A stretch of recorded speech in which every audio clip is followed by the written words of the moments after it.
Dans deux nouvelles lettres manuscrites adressées à sa compagne Séverine, c'est dit que Jobila lui avoue avoir menti et avoir raconté de nombreuses conneries. Misérable, il lui demande pardon et lui explique en quoi son ancien codétenu corse, prénommé Marco, l'aurait trahi. Le 17 janvier 2022, un ancien codétenu de Cédric confie de nouvelles révélations explosives de de vie du 15 au 16 décembre 2020. Selon lui, Cédric lui aurait avoué le meurtre de sa femme et lui aurait même confié l'endroit exact où il aurait enterré son épouse, près d'une ferme qui a brûlé à Cagnac-Limine.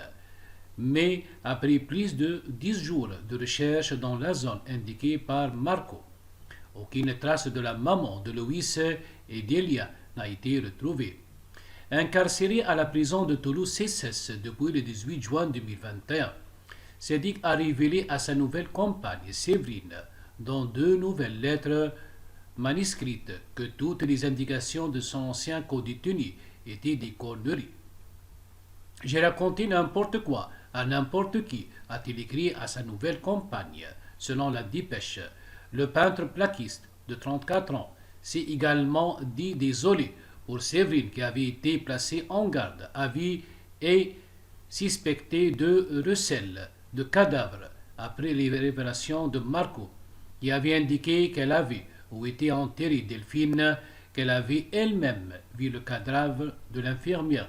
Maintenant plus de blablotage avec personne, je te le promets, lui a-t-il confié.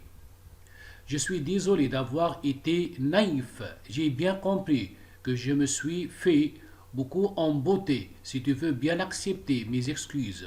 Je suis désolé d'avoir été naïf et de t'avoir fait du mal.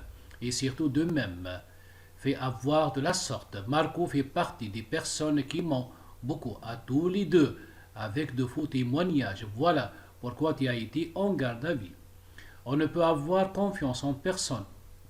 Il te faut porter plainte contre lui pour dénonciation calomnieuse, a également écrit le fils de Nadine Fabre dans son courrier. À sa sortie de prison, Marco avait également indiqué avoir contacté Séverine car Cédric lui avait dit qu'elle l'aiderait à déplacer le cadavre de Delphine Jobilard, dont il redoutait qu'il ne soit devenu visible avec le temps.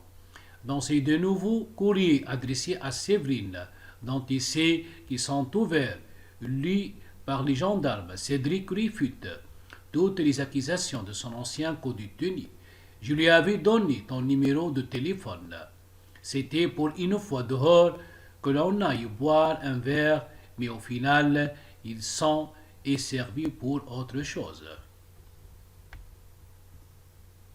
Dans ses courriers, le peintre plaquiste de 34 ans regrette également cette enquête, qui ne comporte, selon lui, aucune avancée majeure.